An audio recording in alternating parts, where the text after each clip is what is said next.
Okay, so those are some of the attitudes you should have when you go about running a co-op so you don't fall into those traps. Here's some tools you might find very useful.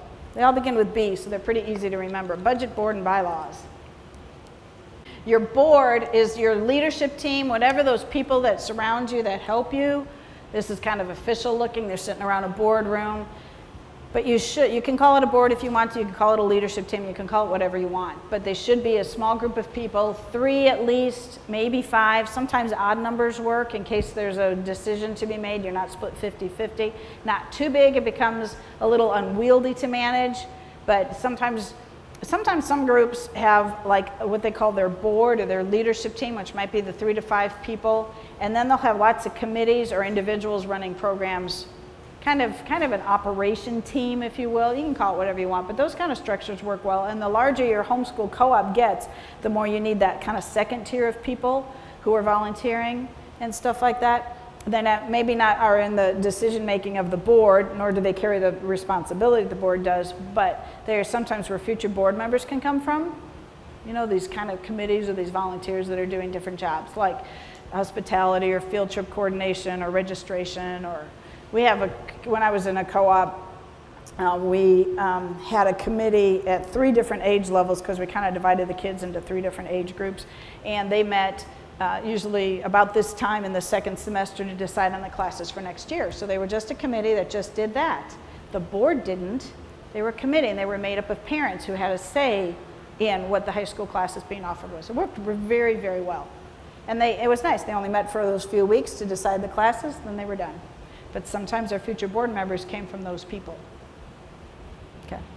A budget. I'm a CPA. I think you should have a budget. I am shocked that sometimes homeschool groups don't have budgets, because to me, budget is just planning with numbers.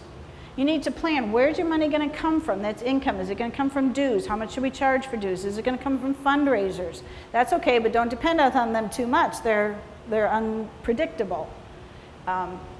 That's mostly where it comes from. Does anybody ever get donations to their homeschool co-ops? It doesn't happen very often. Usually we run on dues and fundraisers.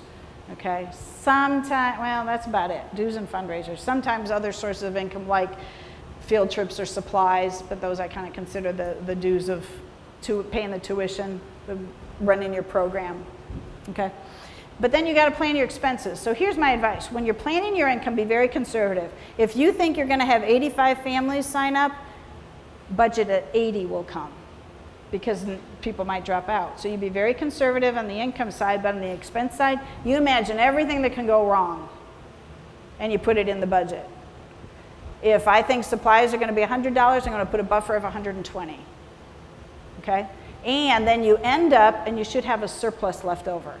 Even if you're a nonprofit, that doesn't mean zero profit. You can have a little bit of money left over. It's a really good idea to have a little bit of money left over, because you never know when things might happen. Like, you should at least have enough money left over to cover your insurance premiums, the deductible, the premiums, yeah, and the deductible, you know what I'm talking about? So like, we had an insurance policy at my co-op for property damage, to cover property damage if we damaged something at the church. Well, we had this class. It was a great class. It was called Destruction, where kids put on goggles and had screwdrivers and then took apart things like old vacuum cleaners, and they destructed. Kind of like biology dissection, only with machines. It was a really cool class. And someone donated a printer for the destruction class. And they brought the printer, and unknown to us, the printer was leaking toner all the way down the hallway, this very long hallway, a carpeted hallway of the church where we were renting. Eeks. So our dear servant, the registrar, worked hard that whole co-op trying to get that stain out. She couldn't do it. So we had insurance, and we went to the church and said, we stained your carpet.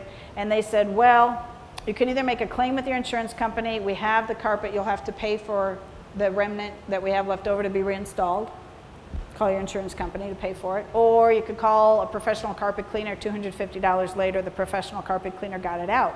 We had a buffer of $250. Otherwise, it would have been tough to pay for that. And the church would not have been happy, would have kicked us out. And we wanted to keep this church happy. So don't run with a zero-based budget. Run with a buffer in case accidents happen.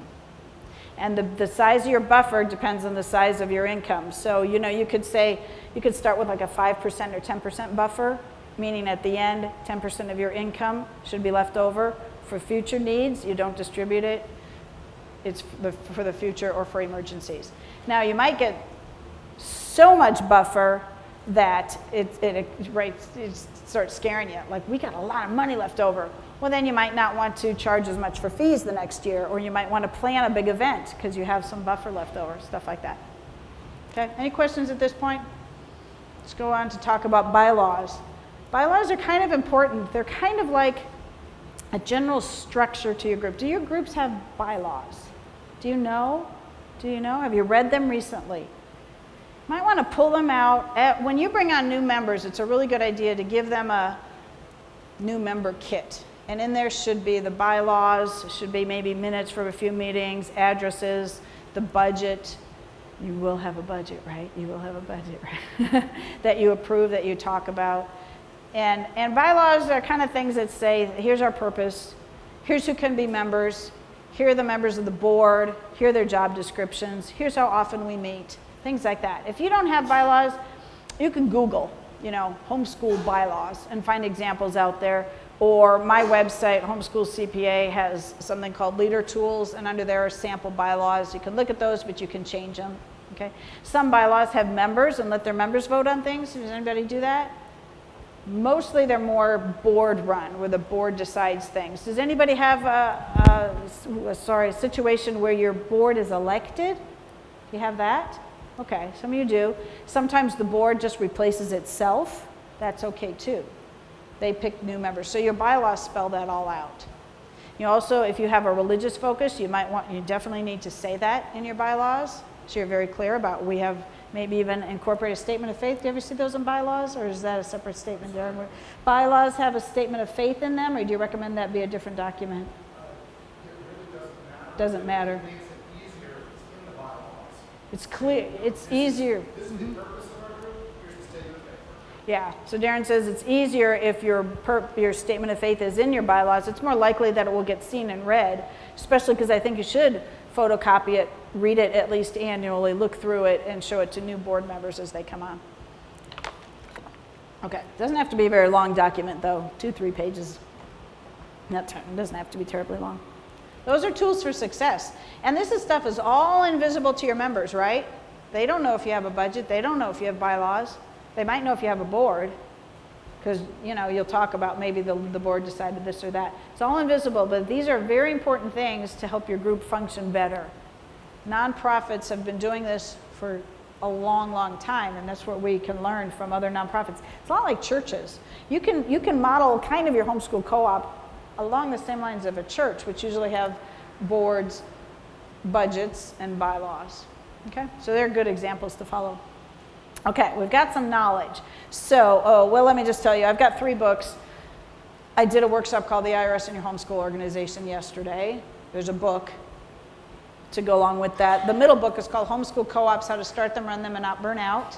I've got some copies to give away. These are the first edition. That's a cover of the second edition, and Money Management in a Homeschool Organization, which is a new book I just wrote. It's really a guide for treasurers. It's helped treasurers know how to set up the accounting, and I talk about some things I'm going to talk about with you here today. Again, being a CPA, I have a tendency to focus on the mechanical stuff, the money stuff, but that helps your group run better, like paying workers, reimbursement policies. I have a whole chapter in there about committing fraud, or stopping someone from committing fraud, the kinds of checks and balances. In other words, don't place too much trust in your treasurer, because she's fallible. And I have heard of homeschool groups that have trusted their treasurers too much, no checks and balances, nobody else looking at the accounts. They were being embezzled. And it's sad when it happens. So I wrote the book to help you not do that. Matter of fact, you could buy 1 copy of this book for your treasurer, and I felt like some of the chapters are so important, I put them online. The chapter on the checklist to make sure, those checks and balances to make sure you're trying to prevent fraud. That's free online for your board to read. So there's sample chapters and parts of some chapters. Go to Homeschool CPA, go look for this book, Money Management, and on that page where the book is sold, it'll say something like free download for board members. Because I felt like that was so important. Even if you don't buy the whole book, the whole board needs to read some of these chapters. Okay? At least once a year.